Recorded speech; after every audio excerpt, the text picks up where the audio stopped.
You're listening to Podium Podcast with former England rugby player Tom May and leading performance coach Simon Hartley. From locker room gossip to fascinating high-performance insights, this is the show that invites some of the biggest names in the world of sport to discuss life on and off the field of play. Podium Podcast is brought to you by True Potential. To find out more, visit www.tpllp.com.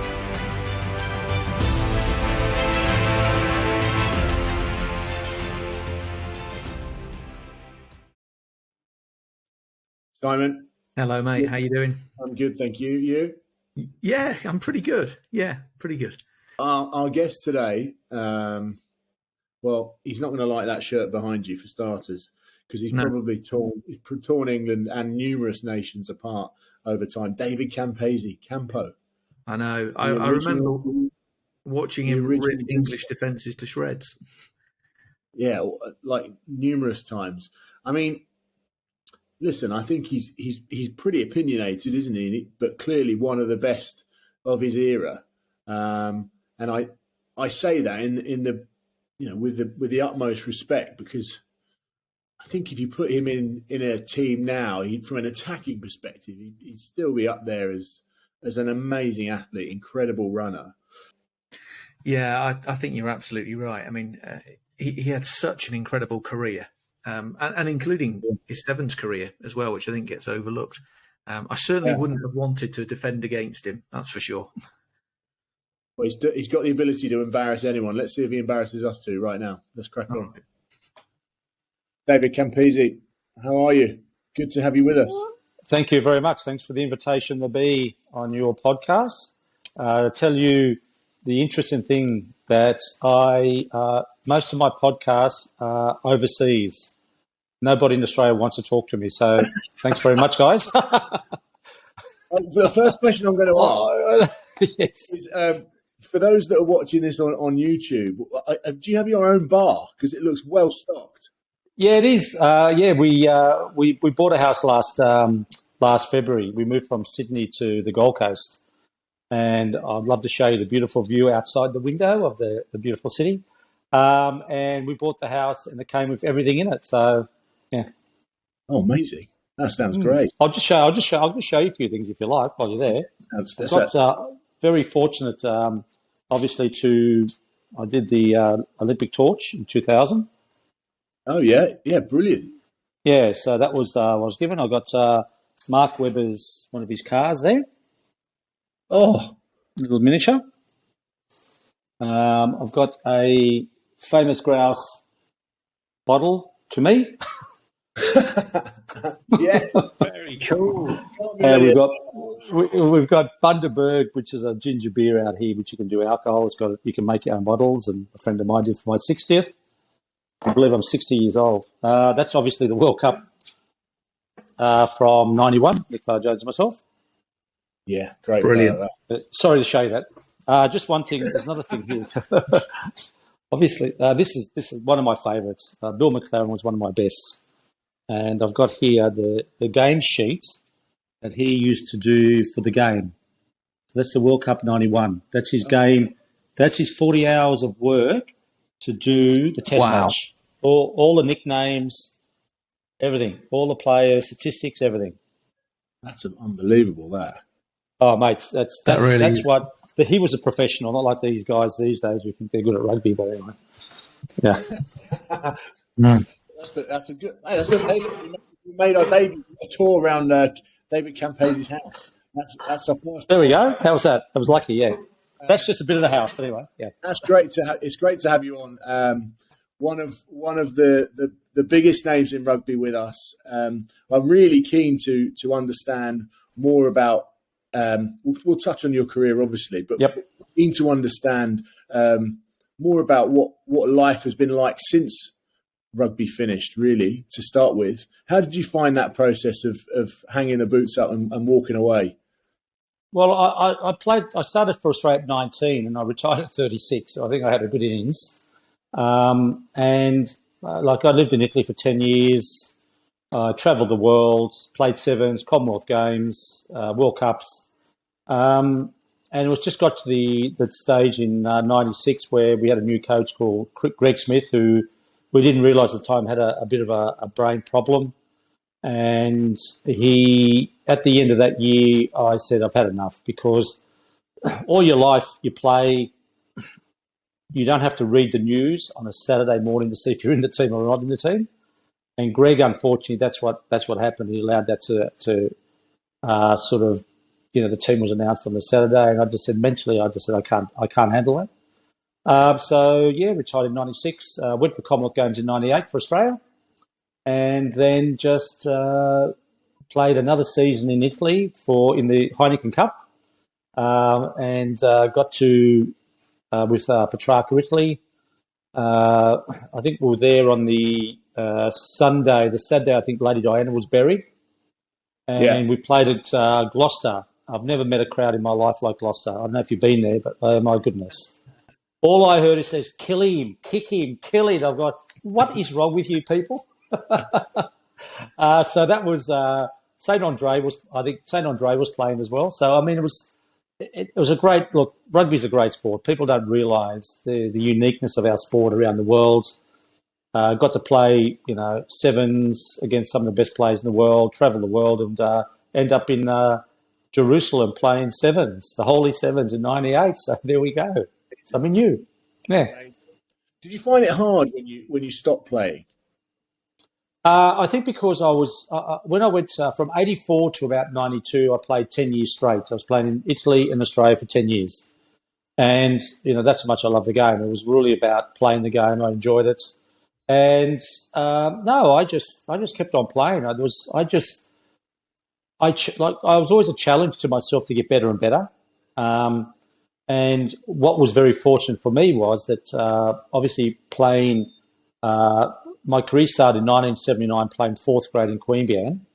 And then from there, I went on to first grade 1980, ACT 81 and the Wallabies 82. And then I'm playing against the All Blacks. So I'm going, okay, well, I've got no idea who these guys are. I was drinking orange juice at the time, so still no idea. And then sort of just understood a bit more about the game and just challenged myself. And I think that at the time, we had Bob Dewey, who was a great coach, and we had the Ellers, we had these fantastic players playing this great game of rugby. And I just followed. Wherever they went, I went. So I learnt a lot, and I just got better. I just loved the play. And when I went to Italy in '84, after the Grand Slam, which Australia hasn't won since, I won't mention that, and the first training session in Padova, there was 5,000 people there. It's in the snow, and I'm going, what is happening here? First two games got absolutely smashed at fullback. Then the next day, a very good friend of mine, Vittorio Minardi, who's still coach of Padova back those days, we had lunch, and he said, how would you like to play number 10? And I said, fine. So all of a sudden, now I'm the playmaker. So I'm playing against Michael Liner, Nas Boita, Joel Stransky, Frano Bodica. So now as a winger fullback, I'm the creator. So when I went back to the winger, I knew exactly what the guy was thinking. So my knowledge of the game had grown, and that's why I could read a game, because I played in certain positions and against some of the best players in the world. And that's people don't understand that. And when I trained, they didn't see the training effort to go into the game. They saw the performance. Sometimes it was good, sometimes it was bad. But it was just one of those things I just loved to be involved in the game. Outside of rugby, what did you learn about yourself being in Italy? Well, obviously it's a very lonely sort of life. Sport was, coming from my background. I didn't really finish school, so rugby was my life basically. So I just put everything into that. I trained every day. I had relatives in Italy. I'd go and see them. We were there really to promote the game up in a place called Padova. So up in North Italy, you got Venice, you got Padova, Treviso, Rovigo. That were the three big teams back in those days because there was no football team in that area. So rugby was very dominant. And then I'd come back to Australia, get a job, off I go, and for 6 months, and then go back on the rugby tour, and off I went. But what I learnt was, if you really want to achieve something, you've got to enjoy it, and you've got to put the effort in. Things don't come because you think you're good. Things come because you work hard. And people don't see, you make a mistake, look, everyone makes a mistake. We're all human. But because I made a mistake, and when you're on the wing by yourself, the world sees. Like if you're in the forwards, you make a mistake, there's 16 players there. No one cares. So the criticism's always there. But look, that was my challenge. My challenge was I actually used Paul Rory Underwood as an example, which is really poor. But I played against Rory many times. And the World Cup 91, on the Saturday, it was Scotland versus England at Murrayfield to get into the World Cup final. And Paul Rory, didn't really see the ball the whole game, but we were in Ireland about to play the All Blacks the day after. So after the game, the commentator said, "Oh, there's a special presentation in the England dressing room." And I went down to Will Carling, and they said, "Today it was Rory Underwood's 50th test. Here's the ball." I said to the guys, "It's the first time he's seen it today," because that's how England played. I didn't want to be like that. I said, "Mate, no way in the world." So I just wanted to try. I could kick right foot, left foot, swerve, step. I wanted to be different. I suppose you can say cocky. Well, that's whatever. But I was young, stupid, and, I just thought this is the world. And what a great thing to do, play for your country, when, I never thought my background would put me where I was. We hope you don't mind us interrupting the show with a very short message about our partners at the Podium podcast, True Potential. True Potential provide wealth management that's simple, effective and unique. Their expert advice, innovative investments, leading technology and dedicated support are all designed to help you do more with your money. Visit www.tpllp.com now to find out more. Capital at risk. True Potential Wealth Management and True Potential Investments are authorised and regulated by the Financial Conduct Authority. Thanks for listening. Now, let's get you back to this week's show. It's really interesting you're talking about work hard and really studying the game. And it's one of those things I can remember talking to a couple of the Man United team from years ago under Alex Ferguson. How is it that people are in the right place at the right time? And the answer was, well, they find out where they need to be and what time they need to be there. That's why they're in the right place at the right time. It's not by accident. Well, it's like at half time, the coach says, "Okay, guys, turn around, run the other way." But it's true, though. I mean, the thing is, these professionals... Well, I mean, the thing is now, speaking of Craig Johnson as well, in 84 Grand Slam, we were in London and Alan Jones said, "Oh, we're going to have to watch a football game." Anyway, there we are, first football game I'd really seen, and it's Liverpool play. There's Barnes, Rush, Johnson, and that's the first time I saw Craig Johnson play. Haven't seen him for 30 years. Then I see him at a lunch, and now we see each other all the time. But it's just interesting to see the dynamics of that style of football back then as well. You just got to realise the ovals were bumpy. They weren't beautiful, crisp like the rugby fields now. You can close the stadium. There's no rain. Oh my goodness! We played in mud, but you had to adapt to the mud. You can't just turn up and think, "Oh, this is poor." But that's now these players and these kids don't realise how lucky they are that they've got so many opportunities, so many perfect, beautiful grounds, different balls. I mean, we had a leather ball. Can you imagine how heavy that was? But that's what we had to deal with. And we didn't whinge. We had to get on with it. So, it is very frustrating. It is the way the game is. And for me, I brought out a book in 91 called On the Wing and a Prayer. In the chapter, one of the chapters I said, if we go professional, this is 91, it'll destroy the game of rugby. That was in 91. 2003, I wrote another book, Still Entertaining, and in the last chapter, I said exactly the same. Rugby's a different game now, and you've got to. I'll ask you the question: do you think rugby is professional? I think it does what it can to be professional. I think it's probably. I think from one element, you'd say it's very professional in terms of the players. I think the management of it, the game itself's got a long way to go. Well, if you think about professionalism, what do you think professionalism is? Well, ultimately, it's getting paid. Getting paid, but also getting to the top by focusing on doing what that role is. to get to your top. Okay, yep. Okay, agree. I was going to say, having worked in Premier League football for a while, I drew a distinction between professionalism and highly paid amateurs. And I was in an environment where, honestly, I would describe them as highly paid amateurs, not professionals. Yeah. I look at professionalism as, and I've always said it's your attitude. I mean, it's not the money. We got 20 quid a day. We were on the Grand Slam 84. We played 18 games, Saturday, Wednesday, got 20 quid a day.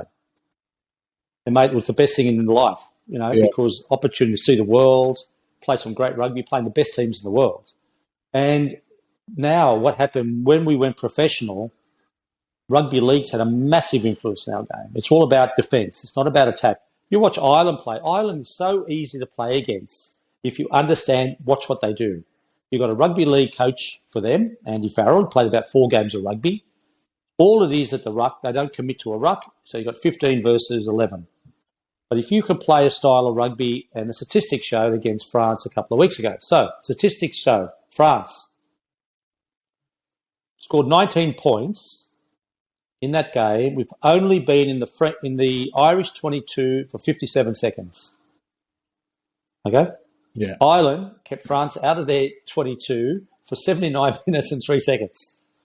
So you can score, but the game is so structured that they don't allow, like there's a guy called Sarevi, who was a great sevens player. He just brought out a book, and in his book he says that, people don't want him to coach. I can't coach. I've been cancelled by Rugby Australia because of my views. I don't agree with all these people on TV who want to suck up to people.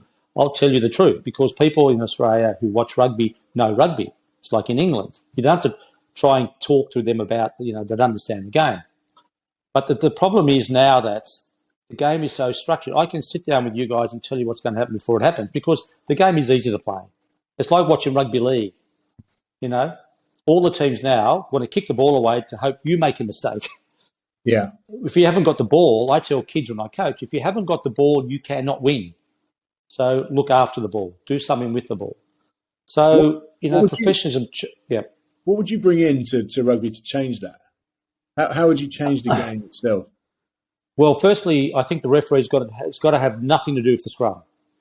Oh, yeah. If you think about the old days, the World Cup 1991 scrum took 11 seconds.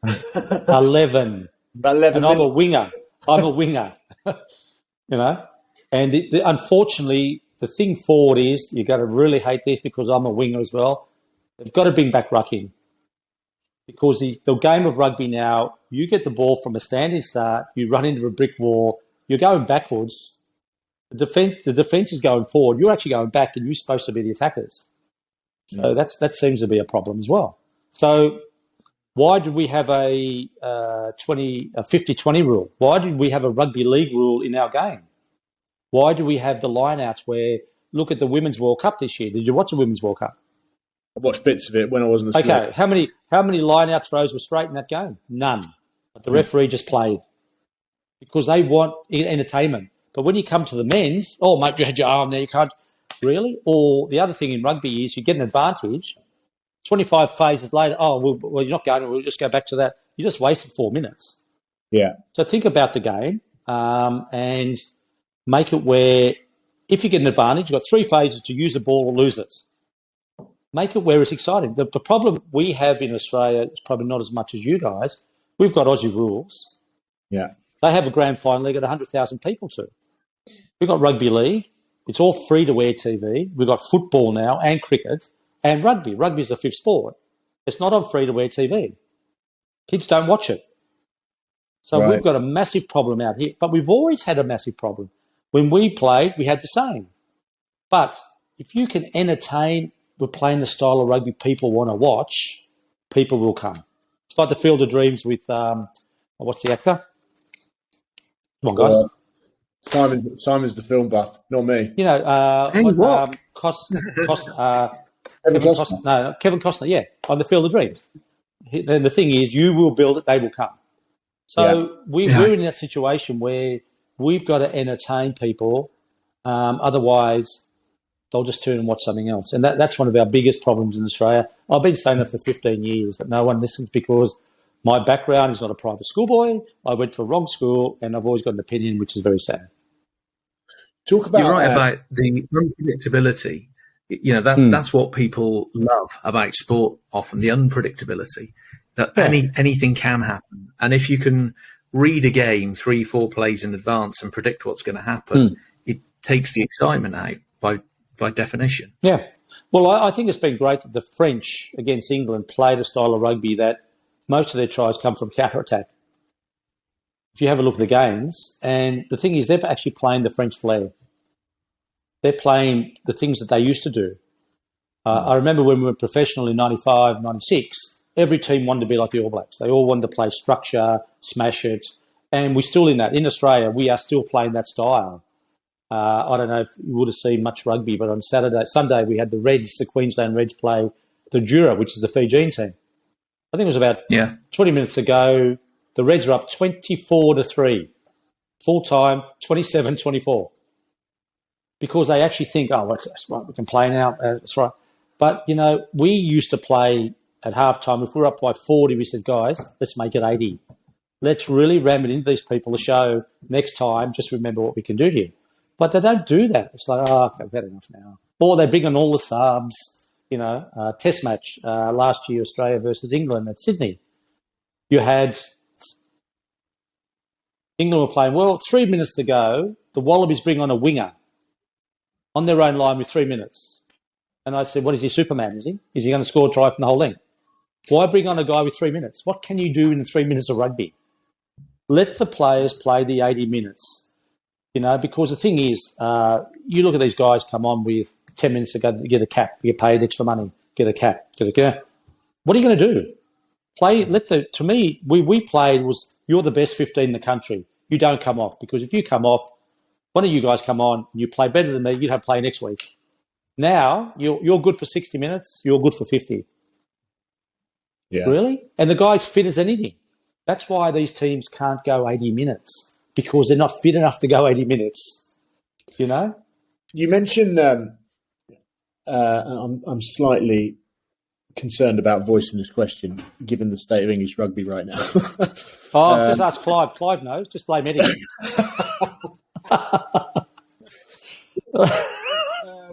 But obviously, English rugby, to everyone outside of England's disappointment, has been struggling through the latest Six Nations, and clearly got thumped by France. Did well in patches against Ireland, but ultimately lost.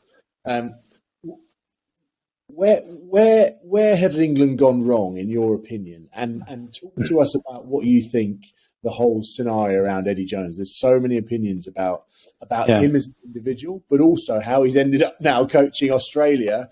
And there's a large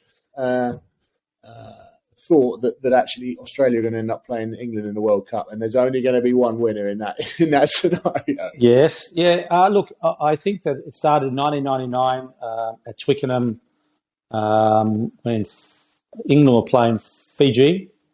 I was in the IRB box. I saw Bill Beaumont and Frank Cotton, and I said, "Guys, if you want any help, I'm here to help."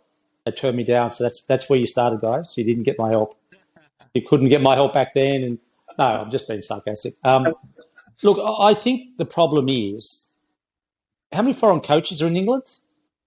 Oh, there's a fair few. Okay, there's your problem number one. We've got a problem out here. We've got too many Kiwis out here. We've had Robbie Deans, who was absolutely useless. He was a good Kiwi. I played against him, but had no idea about Australian rugby. And you had Dave Rennie, who had no idea about Australian rugby. And they didn't care about Australian rugby. They wanted to play their rugby. You know what I mean? So that's what I'm saying. Like all these coaches in the world, you go to Rugby World Cups over the last 3 or 4, 95% of the coaches at those World Cups are all Kiwis because they're the dominant nation. Welsh, why would you go back to Gatlin, really? Why would you go back when the Welsh were one of the best, flairest attacking teams in the world in the 70s? What's happened? Tell me what's happened. Professionalism? Oh, we've got to get this guy because he's going to do... I mean, Gatlin destroyed rugby in Wales, but that's what I played Wales, and you go and watch, and they're just not the same. So Well, actually, every country now has got a different coach. Why couldn't you get an Irishman? In those days, it was Australia had Australian coaches. We won 2 World Cups with Australian coaches. The French have always had a French coach. That seems to be. Yeah. I know we're professional. I understand. It's like I think the Argentinian after what was it 2007 World Cup went to Leicester. I think it lasted about 3 weeks.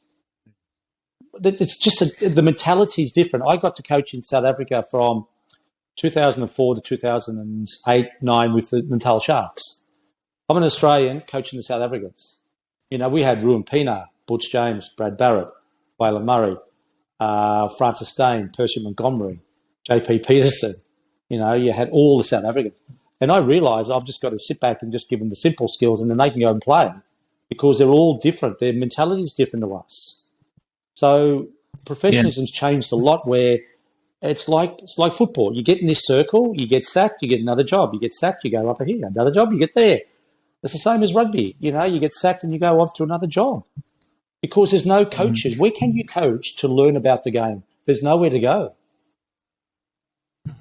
It's really interesting that one of the things I've noticed, and I think this is not just a rugby issue. I think this is across the planet. We've become more multicultural. People have travelled, but actually, it's sort of diluted down our kind of national identities in things. Because you were talking about the French playing like the French, and actually, once upon a time, you could take the shirts off of teams and you say, well, that's the French team playing because they play like the French. That's a Welsh team playing because they play like the Welsh. But actually, you wouldn't be able to do that these days. You wouldn't just be able to kind of put them in neutral shirts and say, can you tell what team that is by their style? Because it's been flattened, if you know what I mean. Yeah. And I was speaking out in Morocco at the end of last week, and it's a really different country. You go to many of the European countries, they're pretty much the same, you know, other than a few details. But it's not until you see something really different that you appreciate actually how much diversity still there is left in the world. Well, if you there's a couple of things. If you go and have a look at the World Rugby, I don't know what they're called now, World Rugby or IRB. Have a look at the people there. They're all mates of mates of mates of mates. They all get jobs because they're mates. They're not the best people in the world to coach. Tim Lane was at Georgia many years ago. And I spoke to him, and he was coaching Georgia. They were doing pretty well. Anyway, all of a sudden, this IRB guy turns up. And so, well, I'm the regional guy. I said, okay, great. Anyway, so Tim said, oh, mate, this guy's trying to take my job. And the guy said, no, you're not. You know, they sacked him because it's a mate. It's a mate. It's all mates' jobs. In Australia, mate, it's mate jobs. So Dave Rennie comes from Glasgow. He brings his scrum coach, defence coach, attack coach, and they're all mates. And you wonder why things don't work out properly. It's all the game doesn't evolve. Well, the game has not evolved. And the other thing is, I don't know if you saw Australia lose to Italy, but the young number 10, Ben Donaldson, who came on with 5 minutes to go, first cap, playing against Italy, in Italy. Anyway, so I said, I actually met his old man from Randwick, my old club, where the Ellis and Bob Dwyer coached and all that. And I met him in Wales, and we were talking, and I said, if I was playing that game, I would have got the forwards against. So listen, guys, this young kid's his first cap. Let's score under the posts and make it easy. No, the big guy does a big swan dive, 15 metres away from the post, but a young guy, anyway, he missed a kick and we lost. Anyway, his dad told me the Wallaby tactics were in that game is to win the kicking competition. Not attack, kick the ball away, hopefully they knock on and we get the ball. That's what rugby is about. Why would you do that? Because statistics show the more you kick, the more you win. And I'm sitting there going, when we played, you would never give the ball away to the French because they'd score from anywhere.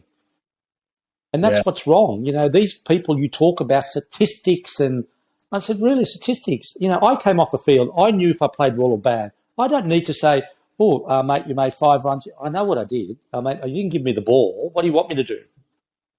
The wingers now, and I teach my young son, Jason, it's a different game. And unfortunately, these kids these days haven't seen what rugby could be played like in the old days. All they see is smash, get the ball, pod systems. The Kiwis have moved on from the pod system, and what do we do in Australia? We're still doing pod systems because that's all the coaches know. They don't know. So instead of saying, okay, today, guys, I want you to go and throw the ball around, have a good time, they wouldn't know what to do. They think a spiral past 30 metres is fantastic until it gets intercepted.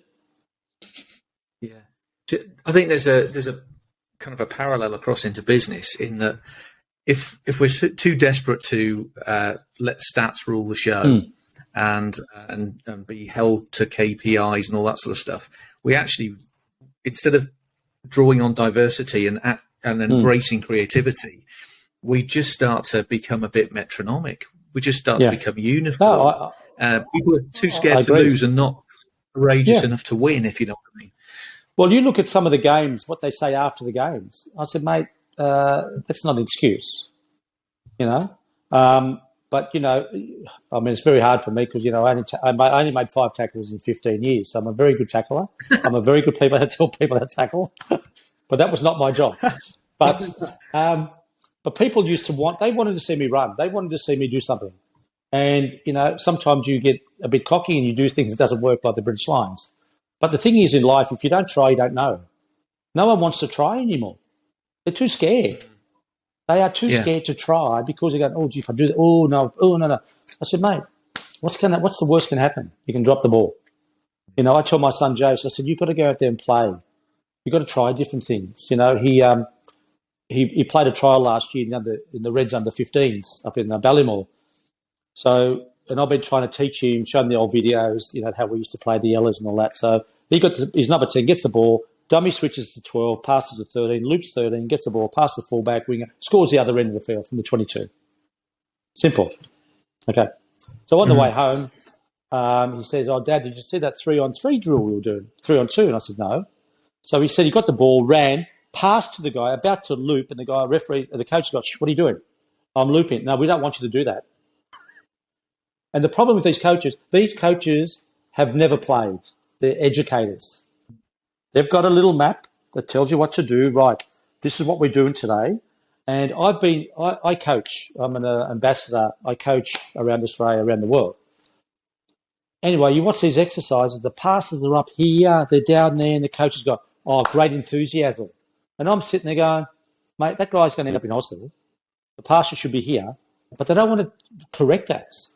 Yeah. They just want to do the exercise, keep everyone happy. And I'm going, mate, that's why we struggle. How about having a bit of balls and say, sorry, mate, if you're going to do the exercise, do it properly. It's really interesting, your point there. I think I coached the under-13. Sorry, guys, I'm just going to have a glass of wine. So.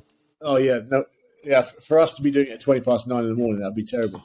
We never know. You could have. Yeah. But coaching the under-13s, like you obviously want their core skills to be on point, and I think there's this fixation that you have to progress through to the end of what your session says you should do because that's what it says.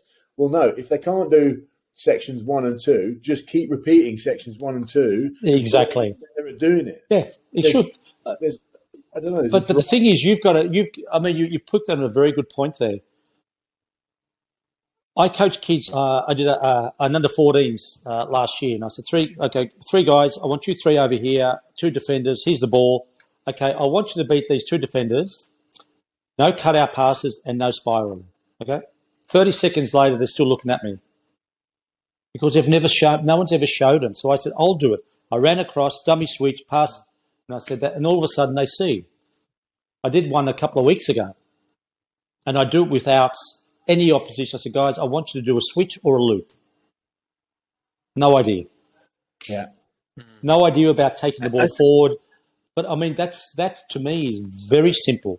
And you can see now some of these teams are starting to say, we can actually do a really good loop here.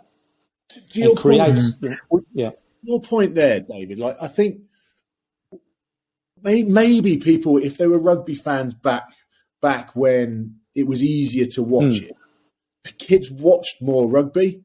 Definitely. These under-13s, they've got so much choice about what they watch that the game isn't watched enough. I agree, but that's why I said you've got to entertain the kids. Right. If you don't entertain them and play a style, that's the problem. We have a massive problem in Australia because they're on free-to-air TV.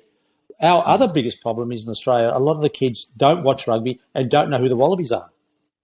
Yeah. They actually don't know. Well, they know who the rugby league players Yeah. are or the Kiwis are, but not Australians, which is very sad. I think coupled with that, so, when kids watch their heroes on TV and then they wander out into the park and play, often without a referee, without a coach, kind of what we would call jumpers on the floor, that style of play, they will experiment.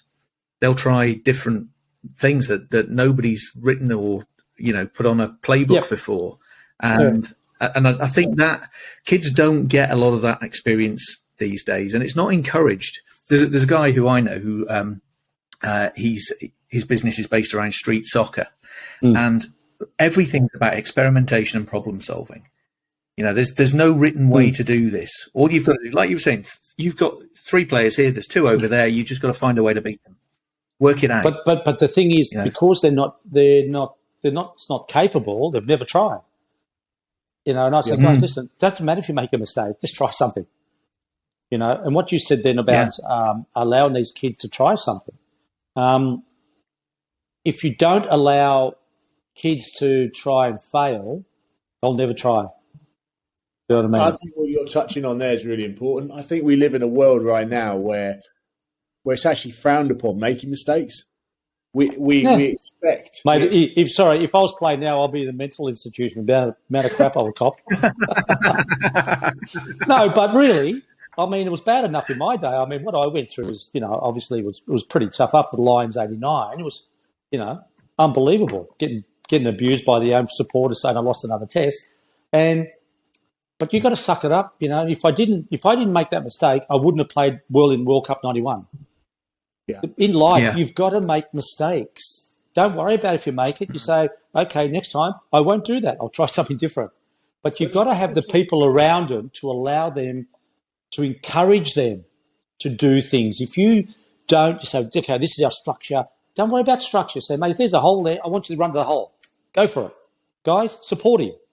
But everyone's got a job, Those mistakes that you made or we've all made, that's what fuels the future, right? That's what drives you, motivates you to get better.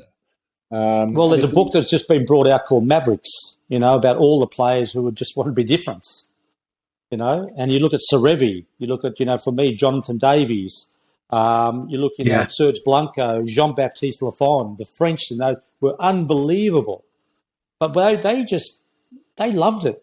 They went out and played, And if you look, for example, England on the 2 week, they were clueless. And the other thing is you've got to realise 99% of the coaches in the world are all forwards. All of them have got their heads shoved in the scrum for 97% of the game. They've got no idea what happens in the back line. They've got no idea. No, honestly, all they've got to do is catch the ball. Just throw the ball in and catch it. But you've got to dance around. They've made it very complicated. In the old days, you could not lift people. And you still won't. So if you're ball in the line out playing the All Blacks, you're not sure if you're going to win the ball. So you're 10 metres back and they are. If you win the ball, that's great. If not, well, you're in defence. Yeah. Now it's walk to the line out, guys lifting, you can't touch him. Really, it's just getting to the stage. The IRB have got to understand it's not about them. Rugby is for the future of the game. And if you haven't got a future, or if you haven't got grassroots, you've got nobody. And that's to me is very sad. Bill Beaumont's 80 years old, really. Why didn't they give the Peugeot? Well, because they want to be in the old amateur days, the old 52 old farts. No, really, but that's, but that's the problem. That's why you can see I'm always in trouble. One of the things we do each week on this podcast, David, is we got 4 questions. Okay. They're quick fire questions, so we'll rattle through them. If you hadn't been a professional athlete, what would you have been? And is there another vocation that took your interest? If I was an amateur rugby player, then went into the professional era. I'd probably be still in my hometown in the sawmill, which I used to work in. Brilliant. Who is the person you admire most in sport and in business?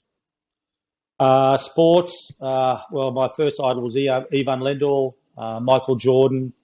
Got to play with the Ellers, played the Blunt. I played a lot against some unbelievable players in the world. Jonah is a great mate of mine. Eric Rush, all these guys. Believe it or not, Will Carling, Jonathan Davies.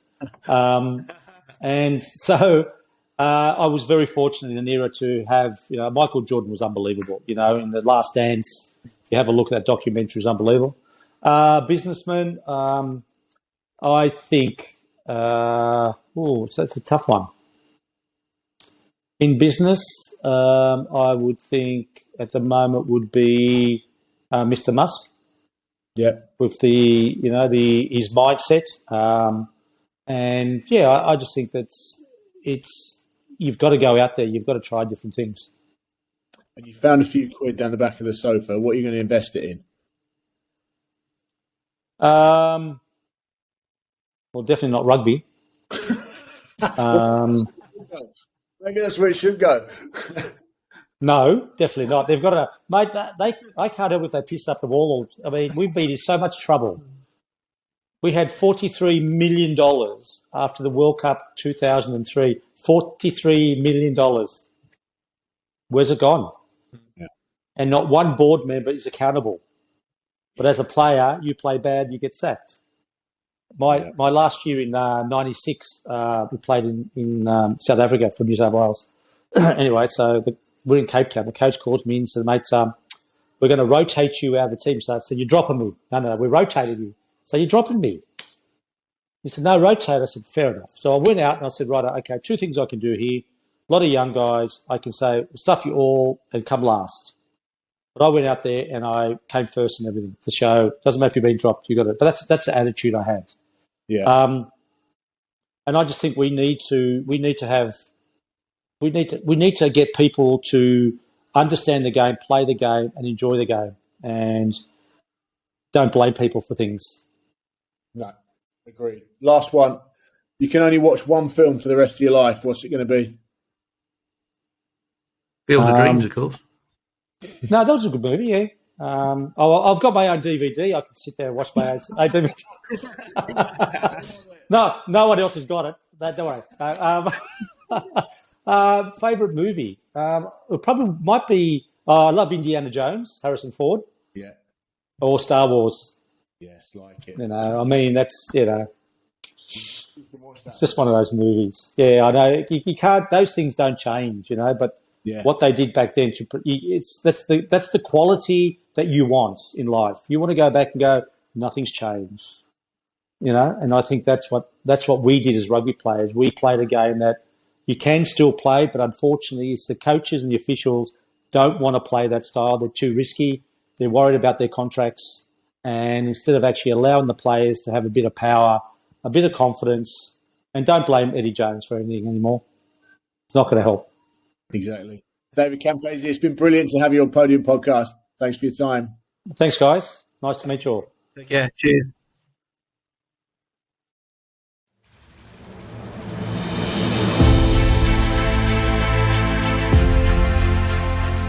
You're listening to Podium Podcast with former England rugby player Tom May and leading performance coach Simon Hartley. From locker room gossip to fascinating high-performance insights, this is the show that invites some of the biggest names in the world of sport to discuss life on and off the field of play. Podium Podcast is brought to you by True Potential. To find out more, visit www.tpllp.com.